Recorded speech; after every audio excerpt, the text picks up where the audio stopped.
All right, so we're going to look at the assignment for, or the Circuit 1B potentiometer. I think I called it Activity 2 for the Arduino, and we'll look at it on Tinkercad.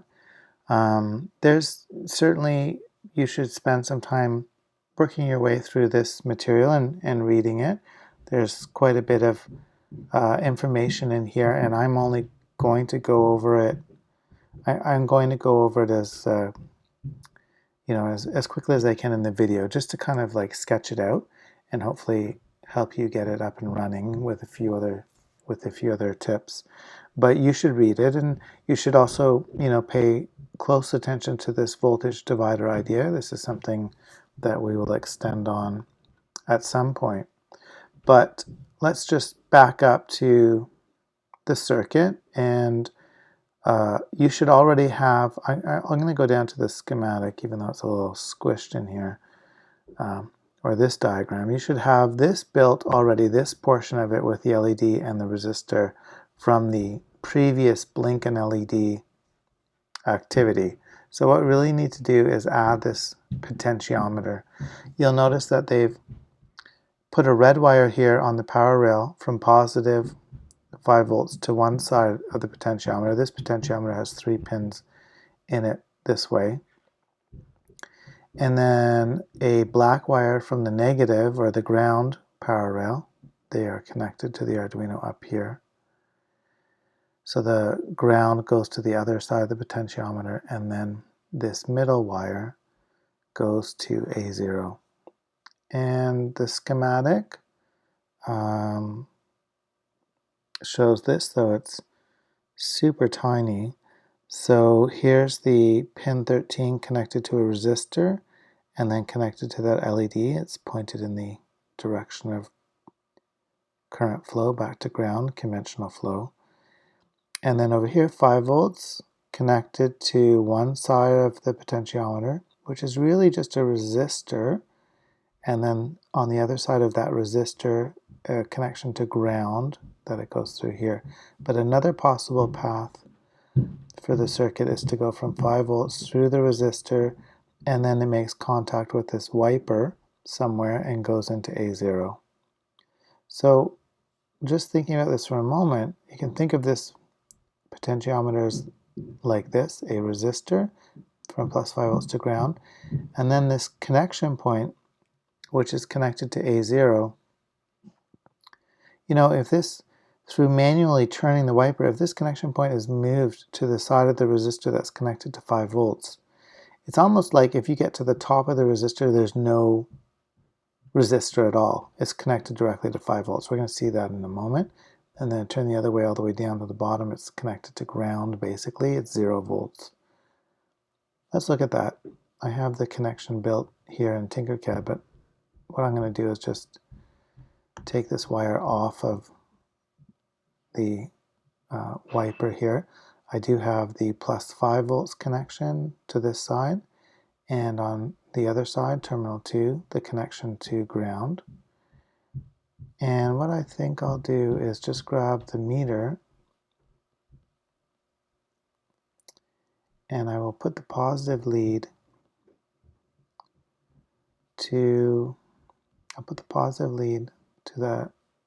that wiper, and I'll put the negative to ground.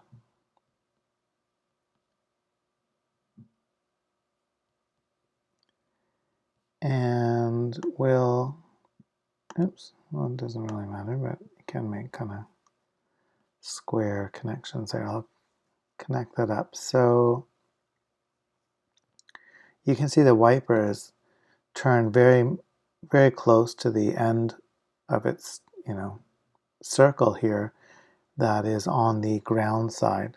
And what we're reading here is less than a volt, so 400 millivolts. If we turn this up, halfway, say, then we should expect, especially if you read the voltage divider, you should expect half of the voltage to come through. And the Arduino, of course, is 5 volts, so we're seeing about that, 2.4 volts. You continue turning it up, you will find at the top that you've got 5 volts there. So we're able to control the amount of voltage coming out of this middle pin with this device. And, you know, it's a form of input, really.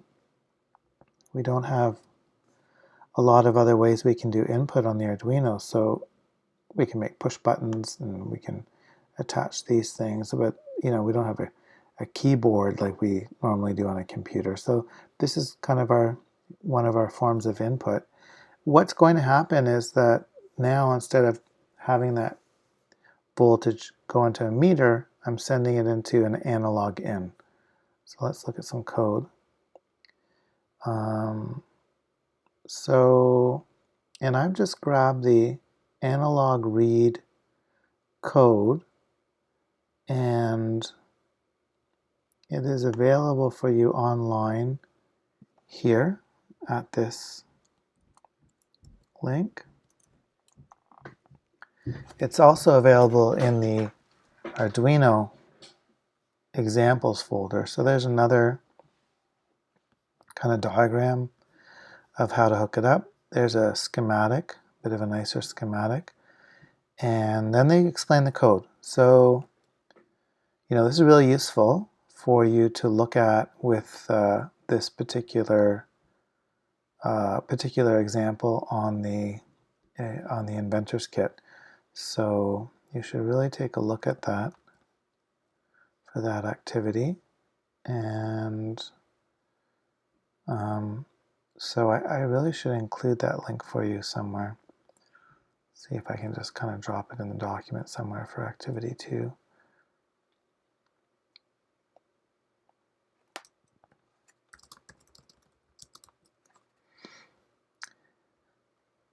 And let's get back to, okay, so let's get back to our code. We'll run this. I haven't run this in a while. I think this looks okay. You know, one thing to notice here is that we've got the serial.begin in setup and serial.print, println, happening on line 24. So that means we can see some kind of output. There's the output. You can see these numbers coming out. So what are we printing? We're printing something called sensor value, which is in this print statement here. And sensor value is I'm just going to slow that down.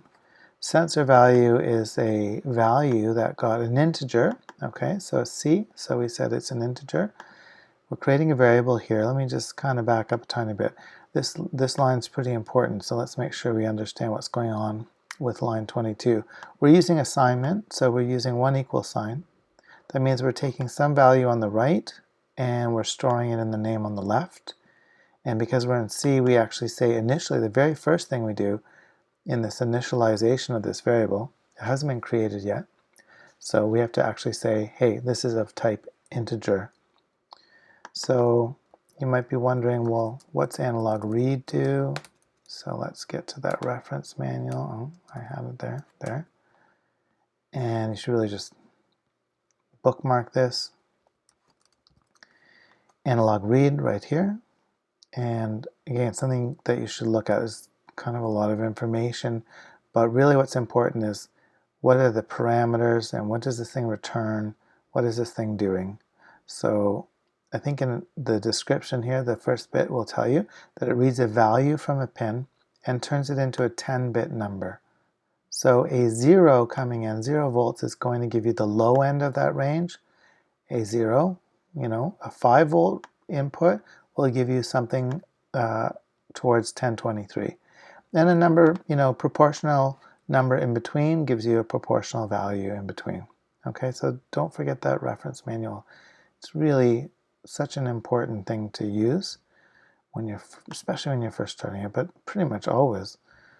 Okay, so let's put it right up to the, well, down to the ground, 0. Right up to the 5 volts, 1023, just exactly what we thought. In between, like 500-ish, so we're getting a 500 value.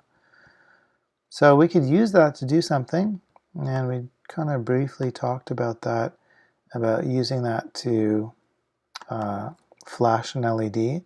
I think I'm going to stop there. I think that's kind of the main gist of this activity 2. and you can kind of explore other ways to use that. We'll certainly look at that as we get towards activity 4 and activity 3. But I'll stop there, and we'll continue on in the next activity.